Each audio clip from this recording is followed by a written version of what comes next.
Mishpanchinko a ustedes, Paumen Juan. Primeramente, saludos y respetos to everyone. Hopefully, everyone's staying hydrated because the heat wave is no joke. Look at me. Look at how tan I am.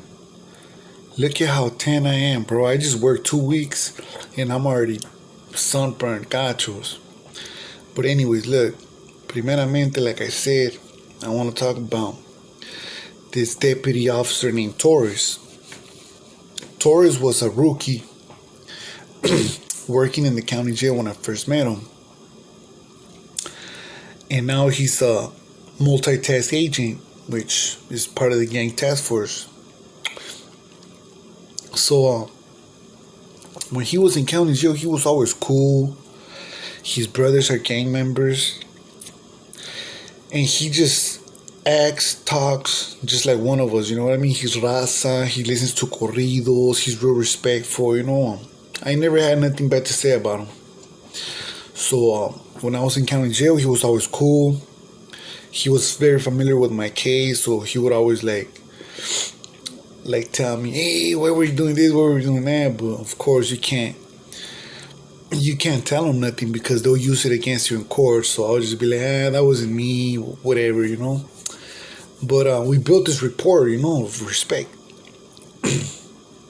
So in 2012, when I got arrested that time, I got arrested and I got ran over by a cop car. The multitask agency hit me with it, okay?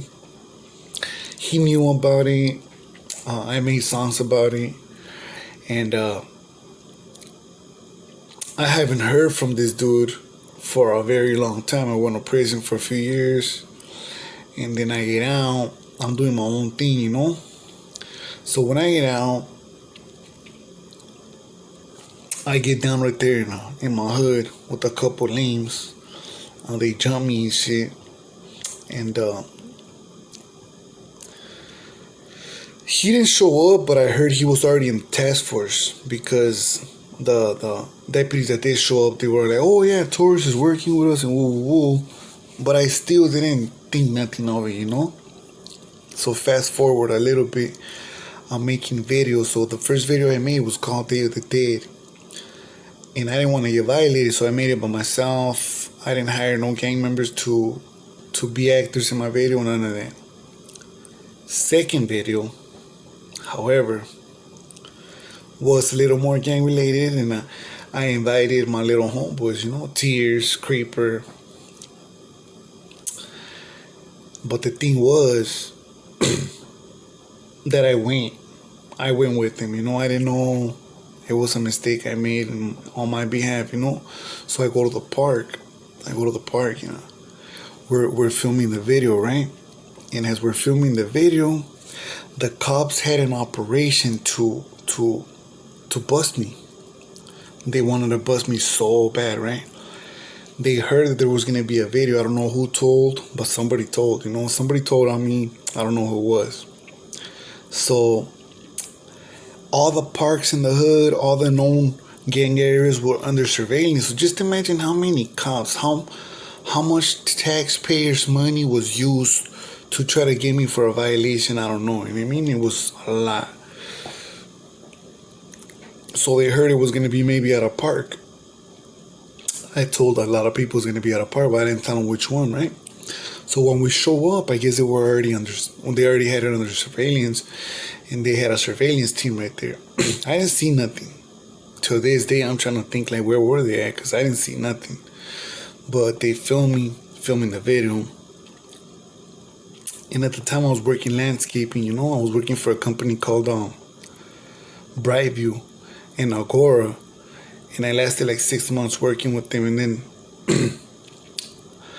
I didn't go to work no more because they were just paying me $12 minimum wage. They didn't want to give me more money. They were very strict. You couldn't really do much right there, you know. So I started working for another landscaping company called Venco. And I was only there for like 2 weeks. And Venco was like in disarray. They didn't really have too many workers with experience. So the little experience I learned in the other company, I was using it there, and I guess they were gonna give me my own crew. because I have a driver's license and I had a little bit of experience, right? I'm a fast learner. So I'm working right there, right? And every day before I go home, I used to go to this place called La Michoacanita. I don't know if you guys have it in your areas, but in my area, we have them everywhere. It's an ice cream store, La Michoacanita. So I'm coming from Thousand Oaks, right, to Oxnard on Channel Islands. And I go on Channel Islands, and La Michoacanita's right there, right? So I go, and it was a lot of people, so I didn't even grab nothing that day. I didn't even grab nothing, bro. I didn't even buy nothing. I was hungry and I needed to go to the restroom, right? So I seen a lot of people, I just left. So when I left, like not even down the street, like maybe like 30 seconds later, I spotted tourists in a black Charger, which is an undercover car, cop car, for the multitask agency. That's what they use, black Chargers. And I was like, what the hell is he doing? So they pulled me over, and I get pulled over all the time, so I didn't think nothing of it, right? And it had already passed 2 days since I made the video. So he pulls me over, puts me in handcuffs, and I was like, what are you pulling me over for? Oh, it's a parole check. You're gonna put handcuffs on me for a parole check? He told me, look, I'm gonna be straight up with you, bro. They caught you filming a video. They're just sending us to do the dirty work. We're gonna take you to jail. So they searched me. They searched the car. I'm right there for like 15 minutes. And they take me in the black Charger to county jail, right? They transport me to county jail. And then he's talking to me about music, like how you doing with your music? Whoa, this is nothing personal, but you shouldn't be hanging around with gang members. That's why you're getting violated. You're just doing stupid time. Whoa. So I'm still thinking, like, how did they catch me? How did they know where I'm at? But at the same time, I'm on GPS, so they always know my location. You know what I mean? And then he tells me, did you know that this is the car that hit you when you got arrested in 2012? And I was like, what the fuck? I looked at it, I was like, damn, this does look like the same car, So he asked me, how does it feel to ride in the same car you got hit? With the same car you got hit with when you got arrested. And I was just like, damn, like, how do you know this is the car?